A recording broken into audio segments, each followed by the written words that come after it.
saga, China in reciprocity has raised tariffs on U.S. goods to now 84%. This after the U.S. President Donald Trump had raised the tariffs on China to a total of 104%. Now, in retaliation, China has also raised the tariffs on U.S. goods to 84%. My colleague Sumita Curry is joining in with the details of that. Over to you, Sumita.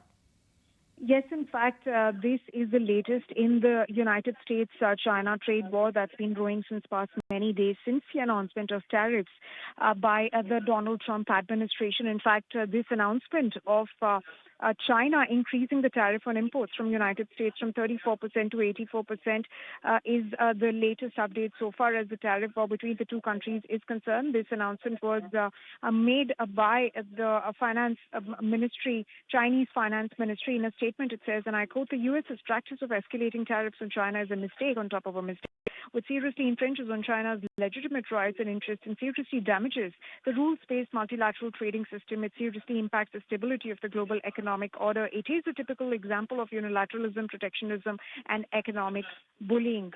Now, this is coming in, like you rightly said, after the United States also slapped reciprocal tariffs on China. And of course, because of this back and forth that has been happening between China and the United States, the total percentage of tariffs that have been imposed upon China, according to several reports, that has reached 104%. And just a short while back, rather a couple of hours back, China also released a white paper on trade with the United States.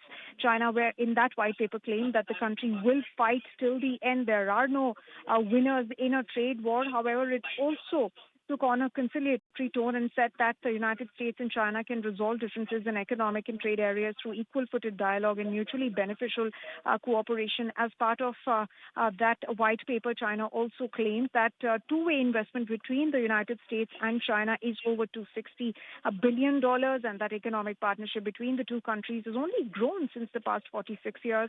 But China is opposing unilateral and restrictive measures. It said that China is willing to communicate, but it is refusing to bow.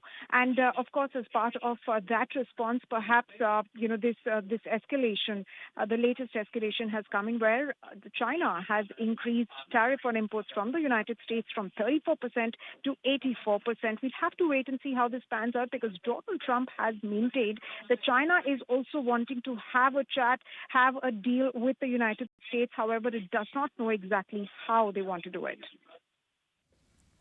Absolutely, Sumita. But if you like this video, then like, share and subscribe to ET Now.